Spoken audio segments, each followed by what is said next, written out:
नमस्कार, जय शिवराय मित्रांनो. खरं तर महाराष्ट्रात ज्या विषयाची सध्या चर्चा आहे ते म्हणजे मराठा आरक्षण. मराठ्यांना आरक्षण मिळालं पाहिजे का? मराठ्यांना आरक्षण का हवं? यासाठी हजारो लाखो मराठी मुंबईत गेले आणि त्यांचं सर्वेसर्वा होते मनोजदादा जरांगे पाटील. आज सरकारने त्यांची मागणी मान्य केलेली आहे. त्याचा सविस्तर GR सुद्धा काढलेला आहे. हैदराबाद गॅझेट आणि सातारा गॅझेट, पुणे तसंच औंध गॅझेट. हे गॅझेट नेमकं काय असतं, ते नेमकं काय काम करतं आणि त्याचाच आधार का घ्यावा लागतो, याविषयी आपण चर्चा करणार आहोत. व्हिडिओ खूप महत्वाचा आहे, म्हणून शेवटपर्यंत बघा. मी बापूराव मोरे, महाराष्ट्राची गाथा या चॅनलमध्ये तुमच्या सर्वांचं स्वागत करतो. कुठलीही गोष्ट करायची म्हटली की त्याला कुठला तरी एक ऐतिहासिक पुरावा लागतो आणि जर ऐतिहासिक पुरावा असेल, मग ती वंशाळ असो, नोंद असो, जमीन असो, सातबारा असो, कुठला तरी डोंगर आपल्यावरती नावावर असो, त्याची जर नोंद आपल्या नावावरती असेल ऐतिहासिक, तर आपल्याला सरकारच काय कोणीही रोखू शकत नाही. मनोजदादा जरांगे पाटील यांचं सविस्तर म्हणणं आहे की हैदराबाद गॅझेट लागू करा आणि त्याच्यात मिळणाऱ्या ज्या नोंदी आहेत त्या नोंदीनुसार सगळ्यांना आरक्षण द्या. अगदी बरोबर. हैदराबाद गॅझेट बरोबरच औंध गॅझेट आहे आणि सातारा गॅझेट आहे. आता हे वेगवेगळे गॅझेट का, तर त्याचं उदाहरण तुम्हाला सांगतो. ज्या वेळेला 1918 पर्यंत निजाम सरकाराचं राज्य होतं ते म्हणजे हैदराबादमध्ये. हैदराबाद बरोबर हैदराबाद, तेलंगणा, कर्नाटक, मराठवाडा, विदर्भ या ठिकाणी निजाम सरकारचं राज्य होतं. निजाम सरकारचं राज्य असताना त्यावेळी सुद्धा काही मराठा लोक त्यांच्या राज्यात होते. मग यांची जी नोंद होती ती त्यांच्याकडे आहे. मग त्यांच्याकडे जी नोंद होती ती मराठा म्हणून नाही तर कुणबी म्हणून आहे. पण जसं आता चालू आहे तसं त्यावेळी होतं. म्हणजे नोकरी, शिक्षण या सर्व गोष्टी चालूच होत्या.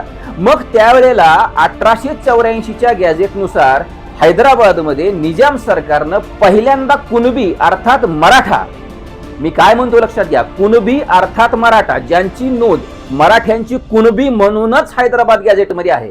कुणबी म्हणजे कोण, तर शेती करणारा वर्ग. या शेती करणाऱ्या वर्गाची, मराठा समाजाची त्या हैदराबाद गॅझेटमध्ये कुणबी म्हणूनच नोंद आहे. आणि त्यांनी पहिल्यांदा हिंदू मराठा कुणबी म्हणून ज्या वेळेला शैक्षणिक आणि नोकरीमध्ये आरक्षण दिलेलं आहे 1918 मध्ये. बरं, या गॅझेटचाच आपल्याला फायदा काय होतो आणि त्याचाच आधार का घ्यावा लागतो, तर हे गॅझेट सरकारचं अधिकृत असं राजपत्र असतं.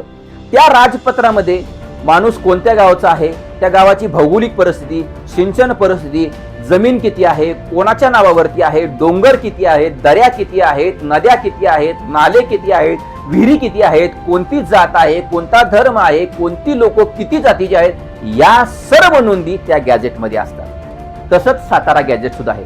सातारा गॅझेटमध्येच आजूबाजूचा परिसर येतो.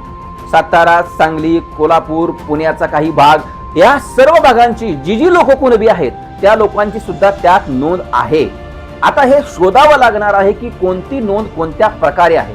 आणि यामध्ये फक्त कुणबी म्हणून मराठ्यांचीच नोंद नाही तर इतर जातीच्या लोकांची सुद्धा आहे. पण सरकार जे म्हणतंय त्यानुसार कुणबी मराठा यांना आरक्षण मिळावं आणि जे आरक्षण मिळणार आहे ते कुणबी या लोकांना मिळणार आहे. आणि कुणबीची जर नोंद निघाली तर तुम्हाला आरक्षणाचा लाभ हा मिळणारच आहे.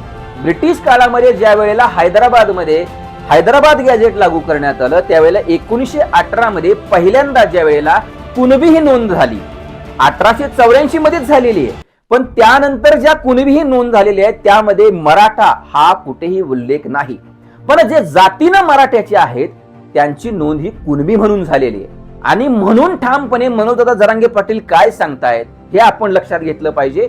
हैदराबाद गॅझेट लागू करा आणि हैदराबाद गॅझेट मध्ये लागू केल्यानंतर आपल्याला ज्या सोयी मिळणार आहेत त्या हैदराबाद गॅझेट मध्ये सर्वात जास्त मिळू शकतात. आणि म्हणून हा सर्वस्वी प्रयत्न आहे. औंध गॅझेटचं सुद्धा सेमच आहे.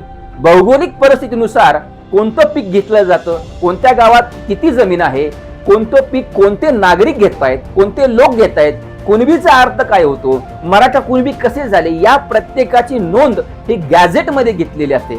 ज्या 57 लाख कुणबी नोंदी सापडलेल्या आहेत त्या हैदराबाद गॅझेट नुसारच सापडलेल्या आहेत. आणि जर का सातारा गॅझेट मध्ये सुद्धा जर अशाच नोंदी सापडायला लागल्या तर हरेक माणूस मराठा आरक्षणाचा लाभ घेऊ शकतो. मनोजदादा जरांगे पाटील यांनी ज्या पद्धतीने हे आंदोलन हाताळलेलं आहे, ज्या पद्धतीने त्यांनी आंदोलनाचा पुढाकार घेतला ज्या पद्धतीने त्यांनी आंदोलन यशस्वी केलं आणि मराठ्यांच्या पदरात आरक्षण टाकलेलं आहे कारण जो GR आलाय तो GR आपल्याला एवढंच सांगतो की हे आरक्षण आपलं आहे. फक्त आता आपण तग धरायचा आहे, आपली नोंद ही कुणबीमध्ये आहे का तपासायचं आहे. प्रत्येकानं या गोष्टीला कामाला लागायचं आहे आणि आपलं कुणबीचं प्रमाणपत्र मिळवायचं. कुणबीचं प्रमाणपत्र कसं मिळवायचं, कुणबी प्रमाणपत्र कुठे मिळतं आणि त्याची प्रोसेस काय आहे हे आपण पुढच्या व्हिडिओमध्ये नक्कीच बघणार आहोत. हा व्हिडिओ जर आवडला असला तर या व्हिडिओला लाईक आणि आपल्या मित्रांना पाठवलंच पाहिजे. आपसुकच तुम्ही चॅनलवरती या नवीनच असणार आहात कारण माझं पूर्वीचं चॅनल हॅक झालं आणि बंद पडलेलं आहे. म्हणून महाराष्ट्राची गाथा या नवीन चॅनलला तुम्ही सपोर्ट करा आणि नवीन माहितीसाठी माझ्यासोबत बनून राहा. भेटूया कुणबी प्रमाणपत्र कसं काढावं यासाठी पुढल्या व्हिडिओमध्ये. तोपर्यंत जय शिवराय, नमस्कार.